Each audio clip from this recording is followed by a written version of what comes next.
Hello everyone and welcome to another episode of John Matrixx Talks Movies. If this is your first time visiting the channel, please hit subscribe to catch future videos from me.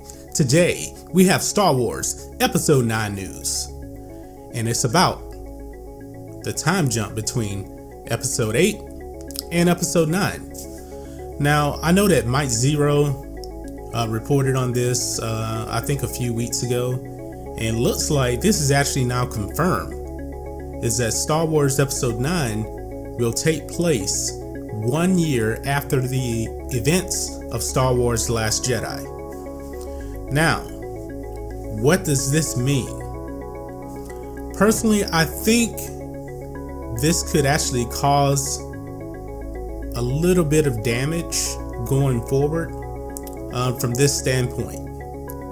Now, if you remember at the end of The Last Jedi, the Resistance was pretty much destroyed.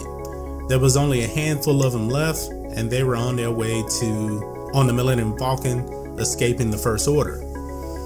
Now, if it's only 1 year later, I highly doubt that the Resistance could actually rebuild itself in a year.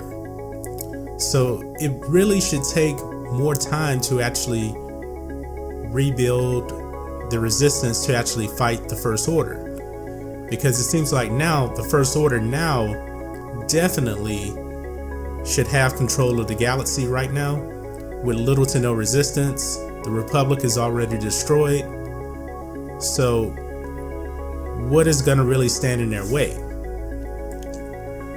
Now that also brings me to Rey and Luke Skywalker. There are no more Jedi in the galaxy now.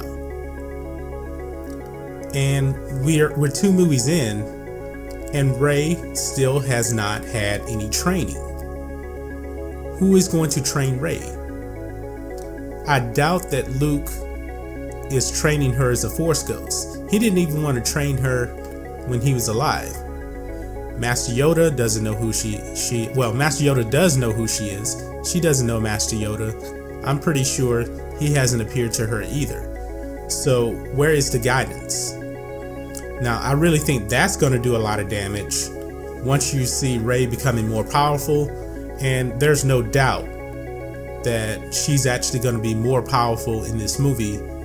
Yet the question is, where does this power come from? One thing I really did not like about The Force Awakens was that it pretty much destroyed the need for a master and an apprentice.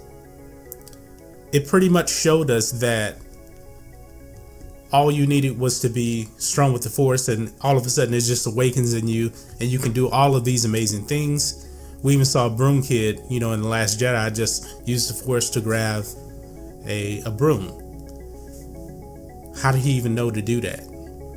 The George Lucas Star Wars movies always told us that you needed a master to learn, and it takes years upon years to actually become proficient at it.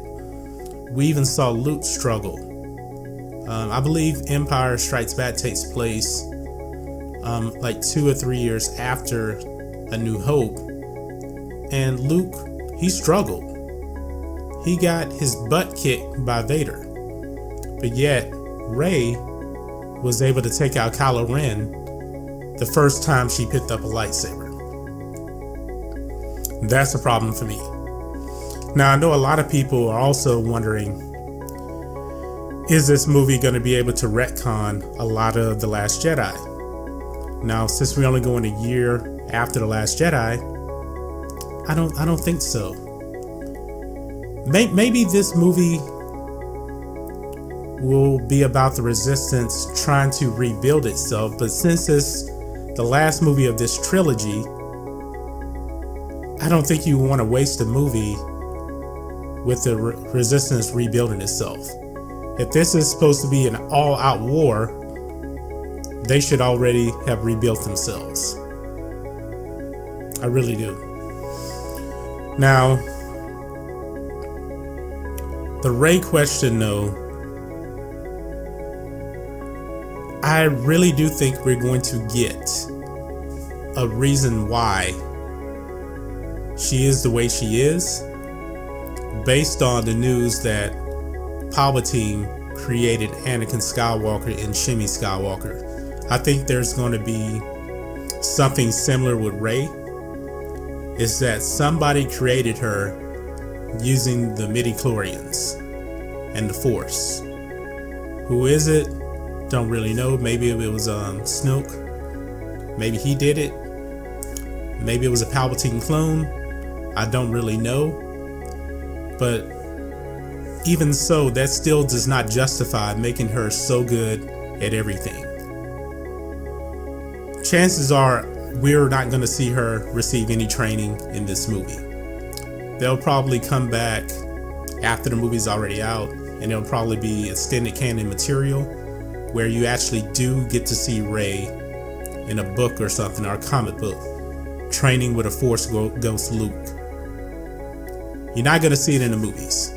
So that's still going to be somewhat of an unanswered question as to why she can do what she does. Now we know that Anakin was created by Palpatine, but yet still Anakin needed all of the training in the world to get real good at it. And he still lost to Count Dooku the first time he faced him. So that's why I don't have too much hope for this movie. I think this should have been like a 5-year time jump, and Rey was training during that 5 years. That would absolutely justify her being as powerful as she is, and she's going to be even more powerful in episode 9. But let me know what you guys think about all of this in the comments. The 1-year time jump, do you agree with it or not? Let me know. If you're new here to the channel, please hit subscribe to catch future videos from me, and we will catch you on the next video. John Matrixx, out.